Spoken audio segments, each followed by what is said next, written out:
اہل بیت نے کہاں کہا؟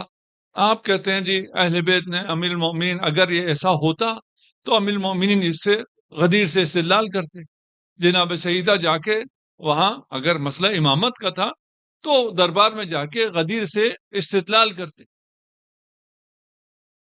امیر المومنین نے بھی استدلال کیا ہے، جناب سیدہ نے بھی استدلال کیا ہے۔ سب سے پہلے تو یہ غلط ہے کہ استدلال نہیں کیا ہے، احتجاج نہیں کیا، یہ غلط ہے۔ ابھی ہم اس کو ثابت کرنے کے اس میں نہیں۔ فرض کر لیں، پتہ نہیں آپ کے یہاں گاڑیاں چھنتی ہیں نہیں چھنتی، ہمارے یہاں چھنتی۔ آپ گاڑی پارک کر کے آئیں، چور گاڑی چورا رہا تھا، آپ پہنچ گئے۔ آپ وہاں پہنچنے کے بعد چور کو کاغذات دکھائیں گے کہ میں اس گاڑی کا مالک ہوں؟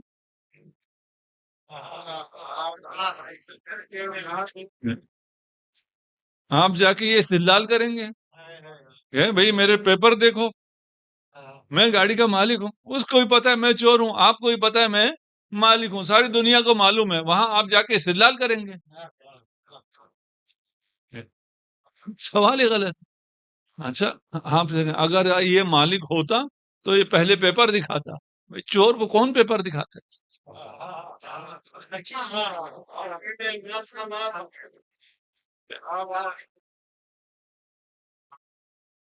یہ سمجھ میں آنا چاہیے، یہ سمجھ میں نہیں آتا۔ ہم اپنے طرح کی ایک انوائرمنٹ سے کوئی سمجھ رہے ہوتے ہیں، اس کو غلط جگہ رکھتے ہیں اور اس کو سمجھتے ہیں رسول کی رحلت کے بعد سب بالکل صحیح چل رہا تھا، اور اس بہت مثالی معاشرے میں ایک ایسا کچھ ہو گیا، یہ کیسے ہو سکتا ہے؟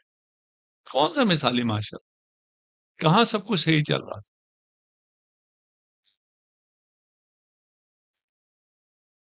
استدلال بھی کیا ہے، ہاں، نہیں کہ نہیں کیا، لیکن استدلال پہ زور نہیں رکھا ہے۔ وجہ یہ تھی کہ پتہ تو سب کو تھا، خود اس کو بھی پتا تھا، تمام اصحاب کو بھی پتا تھا، اور یہ بھی سب کو پتا تھا کہ یہ جو وہاں آئی ہے اپنا حق لینے کے لیے، یہ وہ ہے جس کے بارے میں رسول خدا نے کہا ہے کہ اس کی رضا میں رب کی رضا ہے۔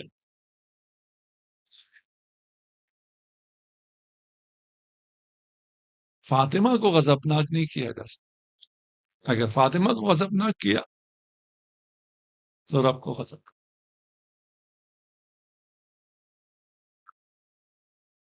وہاں کیا ہوا؟ وہاں کسی ایک نے بھی جناب سیدہ کا ساتھ نہیں دیا۔ کوئی ایک بھی بندہ کھڑا ہو جاتا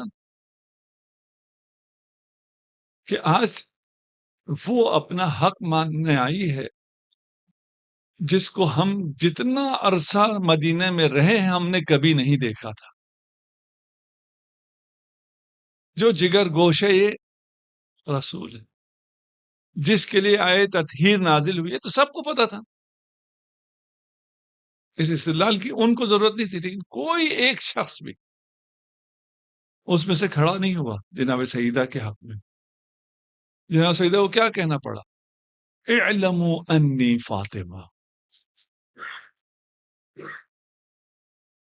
اگر نہیں پہچانا تو جان لو میں فاطمہ۔ اگر مجھے نہیں پہچاننا تو جان لو میں باپ کے غم میں یا باپ کے جانے کی وجہ سے تمہارا ظلم برداشت کرنے والی نہیں ہوں، میں فاطمہ۔ اگر چار لوگ بھی بولتے وہاں جو ساتھ تھے تو ایک ماحول اور بنتا، ان کی وجہ سے اور لوگ بھی ساتھ دیتے، مسئلہ شاید حل ہو جائے۔ کسی نے ساتھ نہیں دیا، جناب سیدہ اکیلی بولتی رہی، لیکن وہ مقدمہ جناب سیدہ نے جیت لیا، یعنی کہ آپ کو حق پتہ چل گیا، اس وجہ سے نہیں۔ وہیں اسی مقدمے وہاں وہ جب لاجواب ہوا تو اس نے فدق لکھ کر دے دیا۔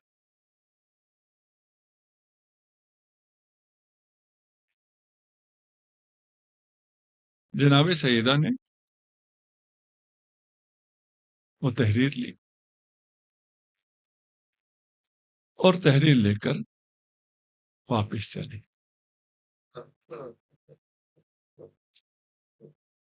دوسرا بندہ آیا, اس نے آ کے کہا یہ کیا کیا تم, یہ کیوں فدق لکھ کے دے دیا؟ آج فدق کا مطالبہ کر رہی ہے, کل آ کے وہ حکومت کا مطالبہ کرتی ہے. اگر یہ غصب ثابت ہو گیا تو دوسرا غصب بھی ثابت ہو جائے گا. جناب سیدہ ابھی گھر کی طرف جا رہی ہیں, یہ شخص جناب سیدہ کے سامنے آ جاتا ہے, آ کے پوچھتا ہے کہ آپ کے ہاتھ میں یہ کیا ہے؟ کہا خلیفہ نے مجھے فدق دے دیا. بولا یہ تحریر مجھے دے دو. یہ مصائب کے اتنے سخت مراحل ہیں کہ میں یہاں یہ نہیں چاہتا کہ کسی طرح آپ کو رلاؤں. میں یہ دیکھ رہا ہوں کہ میں کیسے بیان کروں کہ میں بیان کر سکوں, آپ سن سکیں.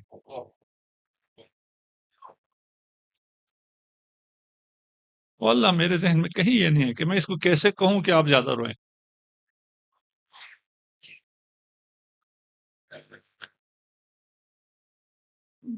تاکہ بیان کر سکوں, پہلے ایک واقعہ اور بیان کر دیتا ہوں.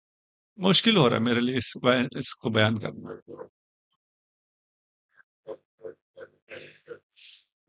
امیر المومنین کو خبر پہنچی کوفہ میں جب حکمران تھے کہ ایک شخص اپنی بیوی پہ ہاتھ اٹھا رہا.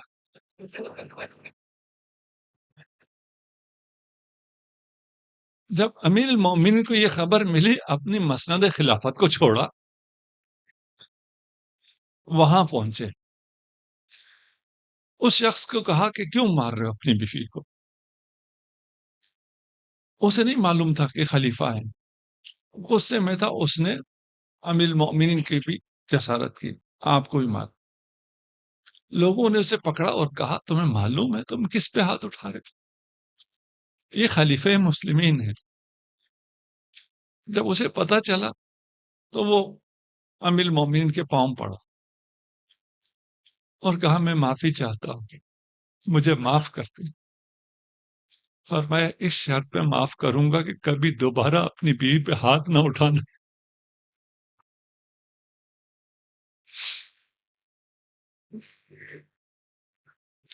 اجرکم علی اللہ. امام حسن ساتھ ہیں,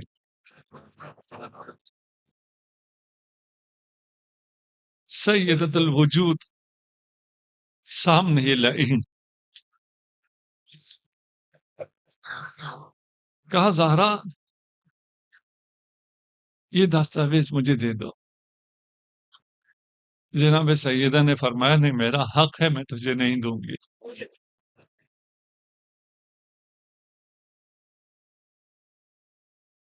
کیسے کہوں؟ اس نے آستین چڑھانا شروع کی.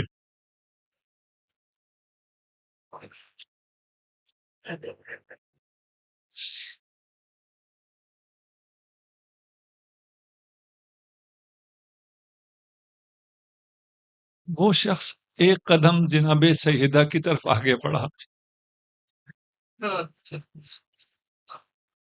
میں خود بیان نہیں کر سکتا, امام حسن مجتبیٰ کی زبانی بیان کرتا ہوں. وہ شخص ایک قدم آگے بڑھا, میری ماں ایک قدم پیچھے ہٹی.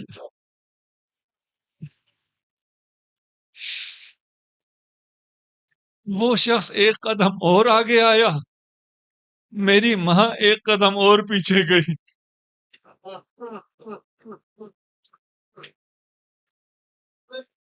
وہ جب ایک قدم اور آگے آیا تو میری ماں دیوار سے لگ چکی تھی.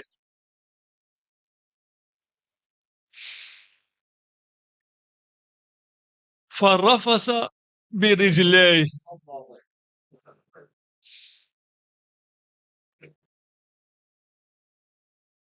مجھ پہ طاقت نہیں.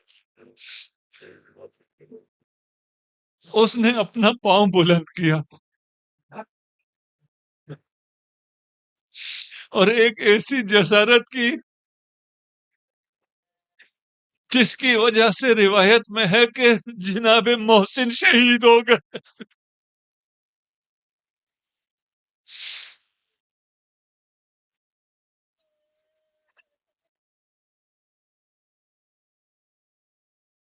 امام فرماتے میری ماں پھر بھی کھڑی ہو گئی.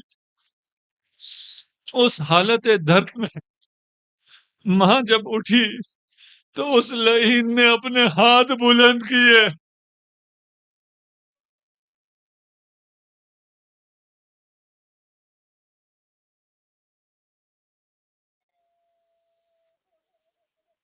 ایسی جسارت کی کہ اس کے ہاتھ جناب سیدہ کے رخسار پر چھپ گئے.